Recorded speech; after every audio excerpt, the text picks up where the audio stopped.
नमस्कार, city post live में आपका स्वागत है। मैं हूं श्रीकांत प्रत्युष और मेरे साथ हैं आरजेडी के कद्दावर नेता भाई वीरेंद्र, जो अभी चर्चा में हैं। आपने पंचायत सेवक से आग्रह किया पहले, फिर उसने ऐसा क्या कहा कि आप भड़क गए और आपे से बाहर हो गए? नहीं, हम भड़के नहीं। देखिए, हम आवाम व्यक्ति हैं, प्रतिनिधि हमें चुनकर भेजा है, तो हमारे यहाँ किसी काम से कोई भी आ सकता है। तो मैं चाहता हूँ कि हम अपने से फ़ोन लगा कर, चपरासी का भी हो तो उसको फ़ोन कर दें। हम ये तो पंचायत सचिव थे जिन्हें मैंने फ़ोन किया, और उसी पंचायत में हमारी बैठक चल रही थी और पीड़िता परिवार हमारे पास आया, रोने लगी, तो काफ़ी दया आया और हमने फ़ोन किया। तो उनका बोलने का जो लहजा था वो विधायिका पर चोट है।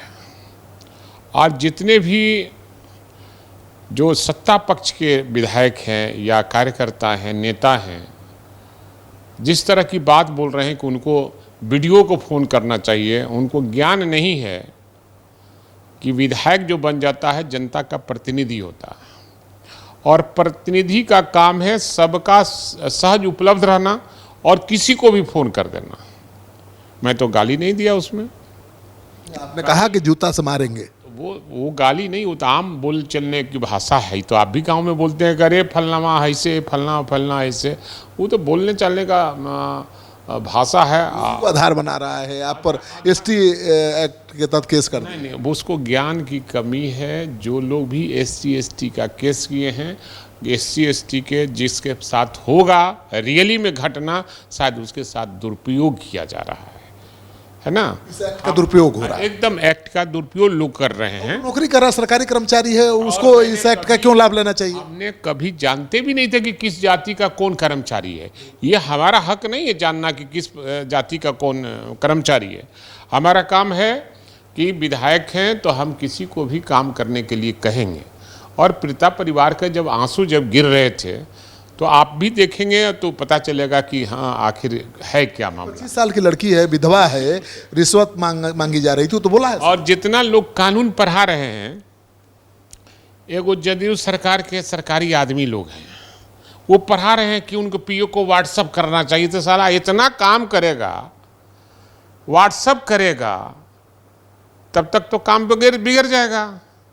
व्हाट्सअप करेगा, उसका इंतजार करेगा, वो सूचना करेगा, तब हम उसको ये करेंगे। उन पर तो सुन नहीं रहा है, व्हाट्सएप पर देखेगा। ये लोग बहुत अपने आप को तेज समझ रहे हैं और बिहार में एनार्की फैला के रखे हुए हैं। और नीतीश कुमार जी के राज में और NDA के राज में एनार्की फैला हुआ है और विधायिका पर चोट है। जिस राज्य में विधायिका और जिस देश में विधायिका पर चोट होगा, निश्चित रूप से वो लोकतंत्र समाप्त होगा।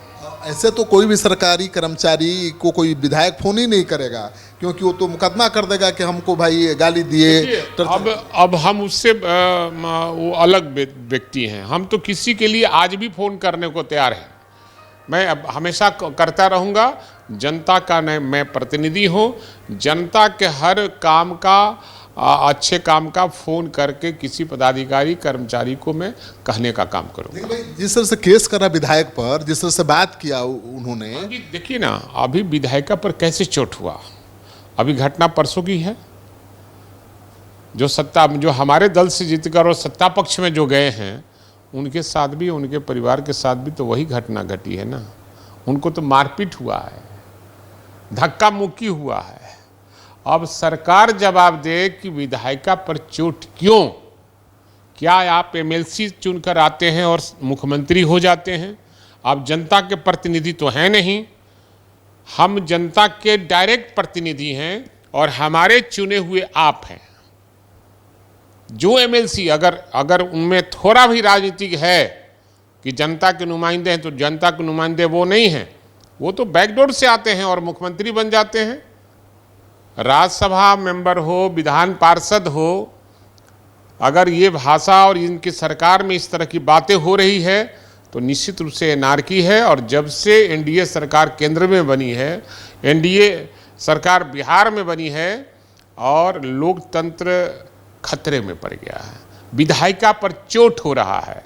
जिस राज्य में, जिस देश में विधायिका पर चोट होगा, निश्चित रूप से लोकतंत्र शर्मसार होगा। आप फिर अब उसी कर्मचारी को कभी किसी काम के लिए फोन करेंगे? हाँ, निश्चित रूप से जरूरत पड़ेगी तो मैं निश्चित रूप से करूंगा। केस हो गया, आप क्या करेंगे? उससे क्या केस हुआ कि कानून अपना काम करेगा। केस से आप तो पुलिस को बुला रहे हैं। अरे भाई वीरेंद्र केस से डरने वाला है कोई? मैं क्रिमिनल नहीं न हूँ, मेरा इतिहास क्रिमिनल का नहीं न है। हम सामाजिक कार्यकर्ता हैं, जनता के हित में जो भी करना पड़ेगा भाई वीरेंद्र किया है और आगे भी करता रहेगा। तो आपने तो कहा है कि जो कर्मचारी हैं उनको जवाबदेह बनाने के लिए जो जरूरी होगा वो मैं करूँगा। निश्चित रूप से एकदम मैं करूँगा, और मैं वैसा लोग नहीं हूँ। मैंने कहा कि मैं सहज उपलब्ध व्यक्ति हूँ, और मैं चपरासी को भी फ़ोन करना होगा तो डायरेक्ट मैं चपरासी को भी फ़ोन करता हूँ, मैं सिपाही को भी फ़ोन करता हूँ। मैं ऐसे ही थोड़ी भाई तो थानेदार को भी फोन किया था कि आइए गिरफ्तार कर लीजिए। ऐसे हम भाई वीरेंद्र का नाम थोड़ी है। थानेदार को मैंने कहा कि भाई आइए, SC ST का केस आपने किया है, कौन कानून के तहत किया है, हम अरेस्ट करने हम आ रहे हैं आपके थाने में।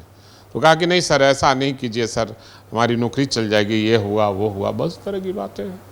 तो अब तो आपको जूते मिल रहे हैं जी बहुत उपहार में, जनता ला के जूता दे रही है। जनता एक संदेश दे रही है, जनता संदेश दे रही है, हमारा समर्थन कर रही है कि आपने जो कुछ किया है आप जनता के हित में किया है, आपके साथ हम लोग हैं। तो जनता तो इस घटना से आपके साथ खड़ी दिखाई दे निश्चित रूप से एकदम खड़ी है, और जो लोग भी इस तरह का मेरे खिलाफ में बोल रहे हैं जनप्रतिनिधि, वो अपना देखें, कल उनके साथ भी वैसा ही होगा। आपका कोई वीडियो वायरल कर रहा है गोपाल मंडल का, एक तरफ एक आपका, वो मतलब क्या कैसे बोलते हैं? जाने दीजिए, अब वैसा तो व्यक्ति मैं नहीं हूँ, और मैं लगातार 45 वर्षों से सामाजिक कार्यकर्ता के रूप में काम कर रहा हूँ, और समाज के हर एंगल को मैं समझता हूँ, और हर जाति के लोगों को मैं सम्मान देने का हमेशा काम करता हूँ। और जनता हमें भेजती है, कोई वो दिखाने वाले थोड़ी भेजते हैं हमको। पार्टी की बात तो आप बहुत मजबूती के साथ रखते हैं, लेकिन पार्टी आपके इस प्रकरण में क्यों सामने नहीं आई? नहीं, सारे लोग हमारे साथ हैं, पार्टी के हर लोग हमारे साथ हैं। चलिए, तो भाई वीरेंद्र कह रहे हैं कि केस मुकदमा से वो डरने वाले नहीं हैं। जो सरकारी कर्मचारी हैं उनको जवाबदेह बनाने के लिए जो भी जरूरी होगा वो करते रहेंगे।